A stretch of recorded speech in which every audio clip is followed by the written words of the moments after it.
So before we move on with proportion, let us first deal with ratio. So we have encountered ratio already. So some of you are been using ratio already in your day-to-day endeavor, pero most of you are not aware of it. So let us have a concrete idea first of the word ratio. So what do you mean by ratio? Anyone from the group? What is your understanding or what is your idea of the word ratio? Is there anyone who would like to share their thoughts? Oh yes, you are Mr.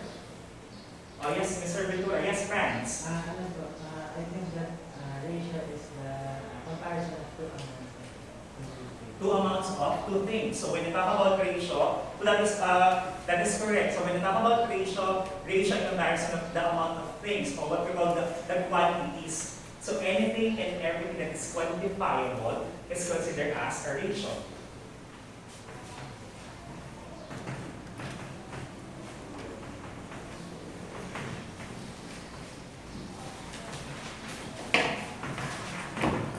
Anything and everything that is quantifiable is considered as a ratio. So when you say quantities, these are elements or things that can be associated with numbers. Let's say number of people, number of devices, electrical appliances, anything and everything that can be associated with numbers. Same thing with what else?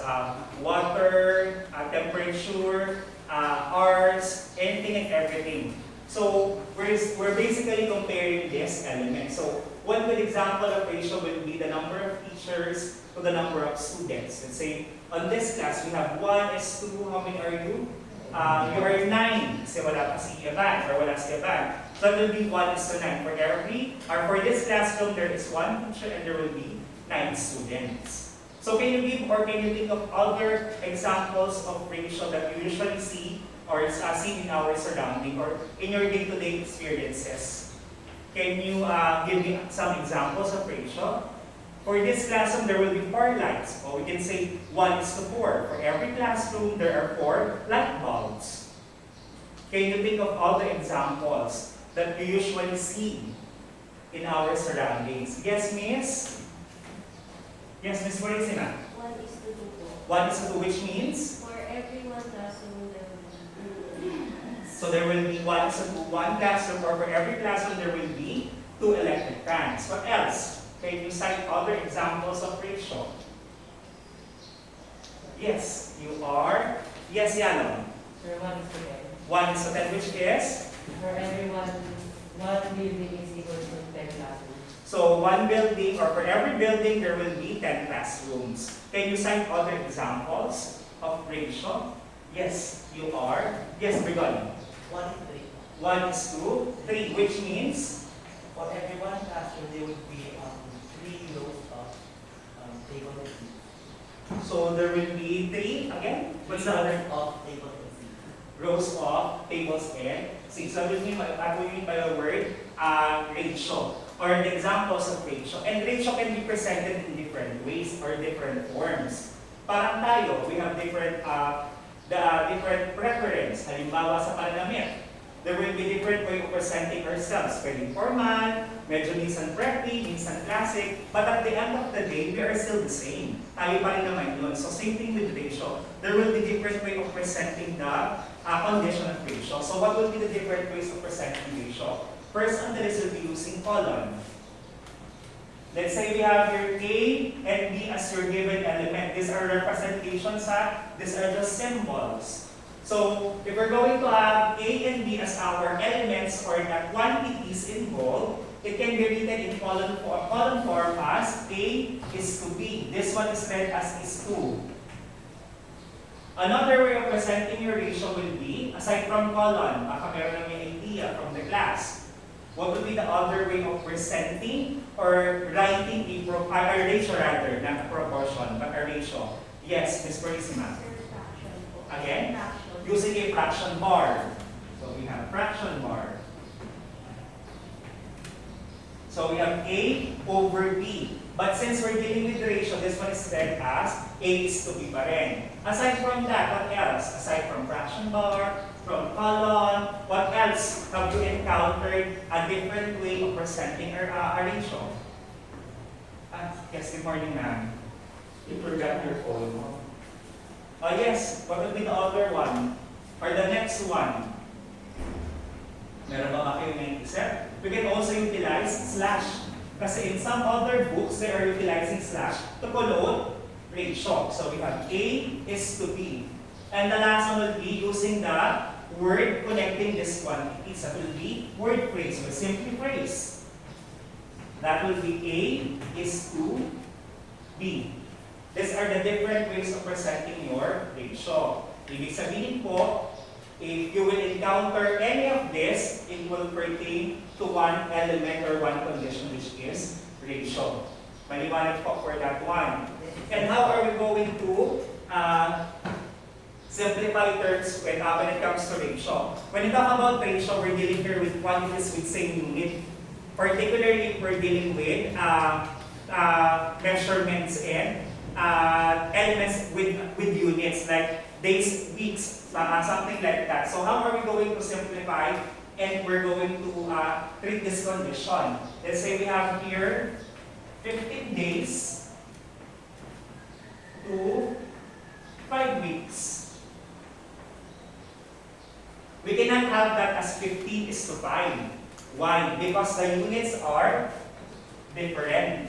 So what are we going to do? We need to change the first one or the second one to the other given unit of measure or unit system. So for this case, 15 days and 5 weeks. As a rule of thumb, ang ginagamit po natin is yung mas mataas na unit will be converted on the smaller one. So we're going to convert 5 weeks into days. And what will be the equivalent of 5 weeks to days? How many days are there in 5 weeks?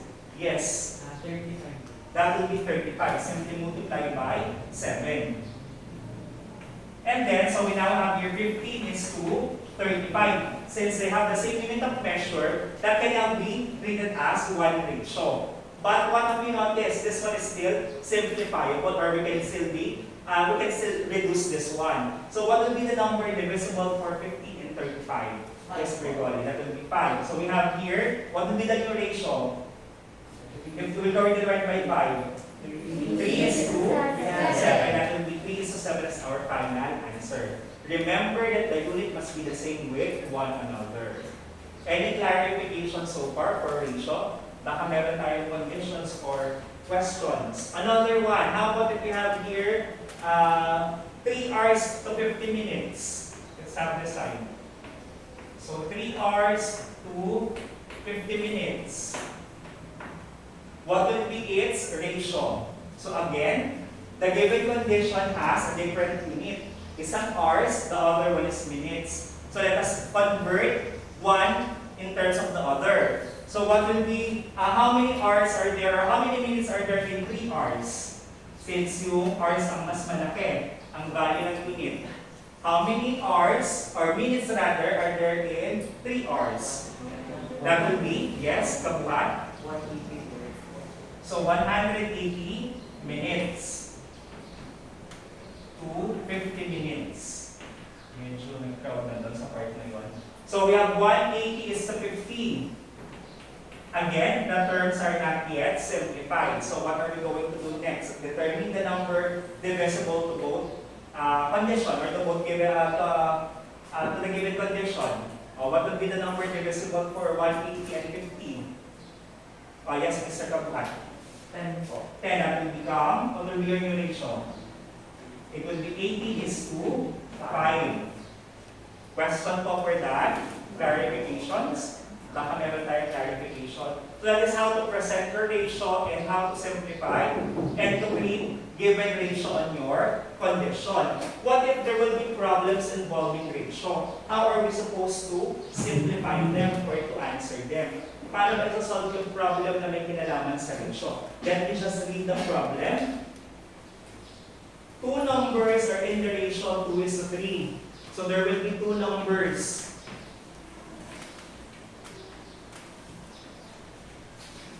The ratio will be 2 is to 3. And if the numbers, if the sum of the numbers is 35, what are the numbers? That will be the given condition again. Again, given will be two numbers are in the ratio 2:3. If the sum of the numbers is 35, what are the numbers? So how are we supposed to determine the value for these numbers? If we're going to use analogy, we can simply determine the value. Kaya tayo mag-trial and error. But that will be quite tedious if ever the problem given is quite complicated. Paano pag komplikado yung pinaka-problem? Mahirap mag-analyze or mag-analogy lang. So we must do it systematically using algebraic way of answering the problem. So how are we going to answer this one? Or how are we going to create this one? Any idea from the group?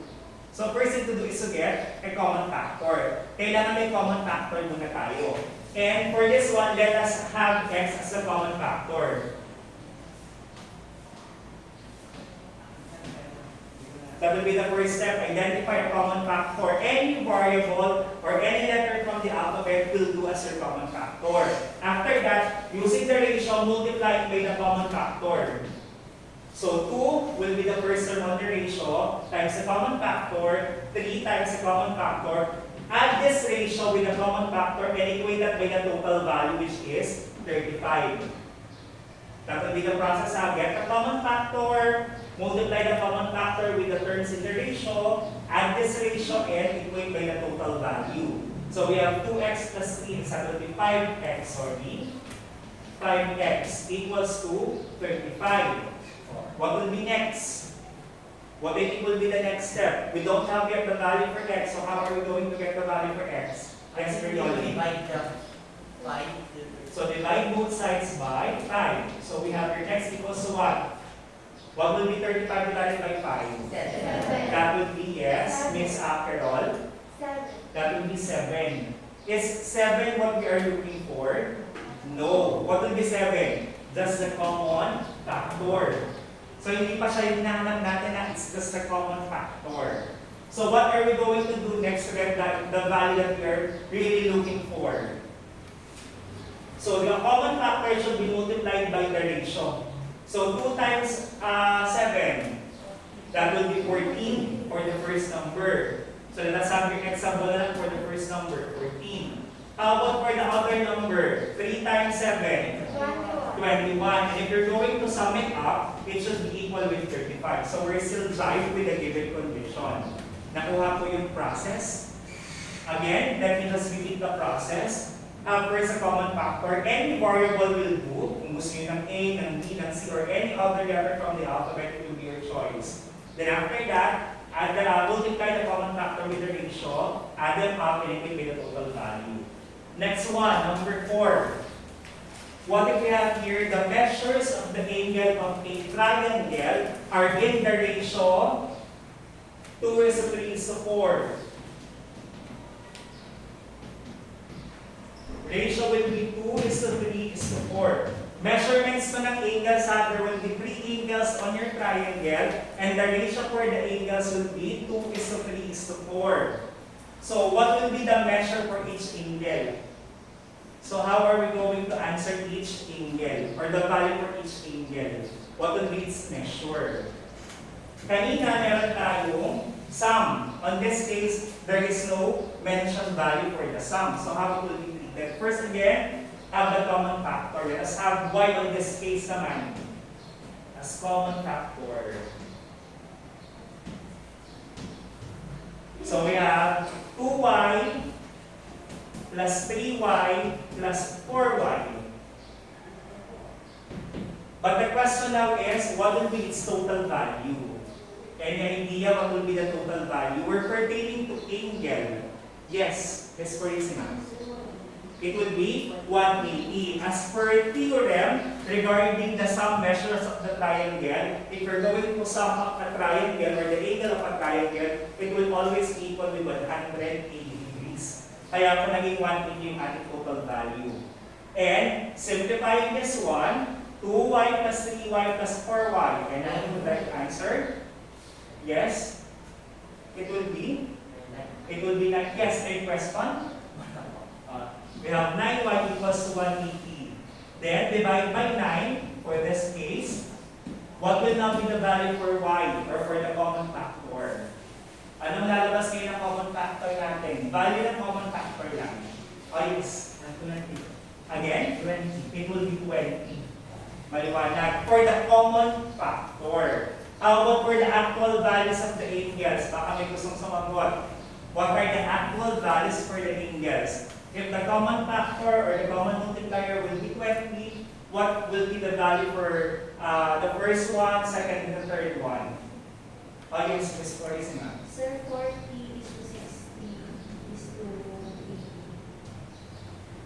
So we have your 40 is to 60 is to 80. And adding them up, you will still jump with 180 degrees. So we're still, ito will be the condition, or still jump with the condition.